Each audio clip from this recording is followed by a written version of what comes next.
Breaking breaking breaking এই মুহূর্তে সারা বাংলাদেশে সবচেয়ে আলোচিত যে নিউজটি যে ভাই ঘটনার সত্যতা কতটুকু, কারণ আলোচনায় কিন্তু এটা ছিল যে ডোনাল্ড ট্রাম্প এবং ডক্টর ইউনূসের মধ্যে একটা সম্পর্কের অবনতিগত অবস্থান আছে। বিশেষ করে কোনো এক নির্বাচনে ট্রাম্পকে নিয়ে ডক্টর ইউনূসের একটা মন্তব্য ছিল। সেই মন্তব্যকে ঘিরে যখন মার্কিন যুক্তরাষ্ট্রে এই আওয়ামী লীগ সরকারের পতনের পর ডক্টর ইউনূস দায়িত্ব নিলেন, তখন ট্রাম্পের পাশ করার পরেই সেই পুরনো বিষয়টি আলোচনায় উঠে আসছিল। এরপরে ভারতের মেকানিজম নানান বক্তব্যের ফাঁকে একটা সময় আলোচনায় উঠে আসলো যে ট্রাম্প যদি ক্ষমতায় যায় তাহলে বাংলাদেশের উপর আসতে পারে নিষেধাজ্ঞা। বিভিন্ন রাজনৈতিক বিশ্লেষক, সোশ্যাল মিডিয়া প্ল্যাটফর্ম, টেলিভিশন, গণমাধ্যমে এই বক্তব্যগুলো আলোচনায় ছিল। এর পরপরই যখন এই ভিডিওটা প্রকাশ হলো, মুহূর্তের মধ্যে জনগণ সেটাকে লুফে নিল। কিন্তু ঘটনার পেছনের ঘটনাটা কি আর কেমনে ঘটলো? ডক্টর মোহাম্মদ ইউনূস সহ আসিফ নজরুল সহ আরও বেশ কয়েকজন উপদেষ্টার বিরুদ্ধে, টোটাল ২০ জন উপদেষ্টার বিরুদ্ধে নিষেধাজ্ঞা ঘোষণা করেছে মার্কিন যুক্তরাষ্ট্র। এমন নিউজের একটা ভিডিও ভাইরাল।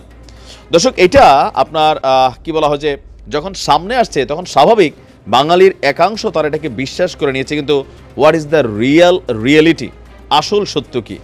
আসল সত্য হচ্ছে এই খবরটা সত্যি নয়, কিন্তু কিভাবে একটা মিথ্যা খবরকে সত্য বানানোর চেষ্টা চালালো আসুন দেখি। আপনার এই সম্পর্কিত সোশ্যাল মিডিয়াতে যখন কোনো গুজব ছড়ায়, তখন আমাদের যেই কি বলে যে গুজব যাচাই বাছাইকারী বিভিন্ন প্রতিষ্ঠানগুলো আছে, এর মধ্যে গুরুত্বপূর্ণ একটা প্রতিষ্ঠান হচ্ছে ফ্যাক্ট ওয়াচ।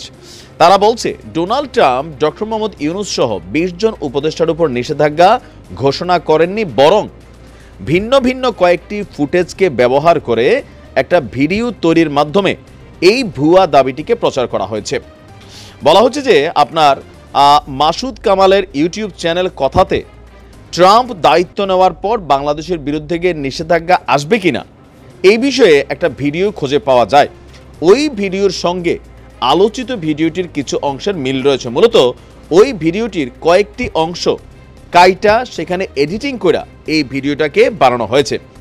সংস্থাটি বলছে, ভিডিও পর্যবেক্ষণ করে দেখা যায় ভিডিওতে যুক্তরাষ্ট্রের নবনির্বাচিত প্রেসিডেন্ট ডোনাল্ড ট্রাম্প দায়িত্ব গ্রহণের পর বাংলাদেশের পরিবর্তিত রাজনৈতিক প্রেক্ষাপট এবং অন্তর্বর্তীকালীন সরকারের কার্যক্রমের ভিত্তিতে বাংলাদেশের প্রতি যুক্তরাষ্ট্রের পদক্ষেপ কেমন হতে পারে এবং এই ইস্যুতে ভারতের দেশি ও যুক্তরাষ্ট্র প্রবাসী নাগরিকদের বিভিন্ন কার্যকলাপ নিয়ে আলোচনা করা হয়েছে।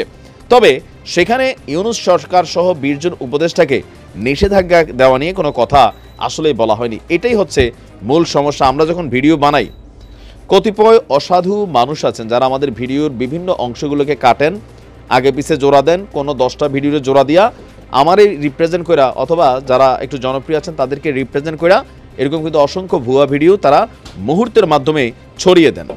এখানেও ঠিক একই রকম ঘটনা ঘটেছে। এর মাঝখানে আরও একটা মজার বিষয় হচ্ছে এই ভিডিওটা মানুষ কেন বিশ্বাস করেছে। ডোনাল্ড ট্রাম্প নির্বাচনের আগ মুহূর্তে বাংলাদেশ ইস্যুতে ইসকনের তখন ঘটনাটা চলছিল, আপনাদের খেয়াল থাকার কথা, তখন টুইটারে বা এক্সে তিনি একটা পোস্ট করেছিলেন ডক্টর ইউনূস সরকারের অবস্থান এবং বাংলাদেশের তৎকালীন প্রেক্ষাপট নিয়ে। এরপরই আলোচনা উঠে এসেছিল ট্রাম্পের সাথে বাংলাদেশের সম্পর্ক কেমন হবে, কারণ ডক্টর মোহাম্মদ ইউনূসের সাথে বাইডেন সরকারের ভালো সম্পর্ক ছিল, হিলারি ক্লিন্টনের ভালো সম্পর্ক ছিল, নির্বাচনে ট্রাম্পের পরাজয় ওই সময় হয়েছিল। এটা নিয়ে নানান আলোচনা, সমালোচনা, মন্তব্য ছিল। আবার বাংলাদেশ নিয়ে ট্রাম্পের যে একটা বক্তব্য ছিল, সকল কিছু মিলাইয়া যখন এই ভিডিওটারে এডিটিং করে সামনে নিয়ে আসছে, মানুষ নগদই বিশ্বাস করছে। প্রযুক্তি মিডিয়ার এই যুগে পজিটিভের মধ্যে নেগেটিভ জিনিসটা হচ্ছে কি, ভিডিও কাটপিস করে যখন কোনো কন্টেন্ট বানানো হয় তখন আমাদের দর্শকরা সহজে এটা ভেরিফাই করতে পারে না কোনটা সত্য কোনটা মিথ্যা। তারা মনে করে আরে জনপ্রিয় একজন ব্যক্তিত্ব যিনি কথা বলছেন নিশ্চয়ই এটাই সত্য।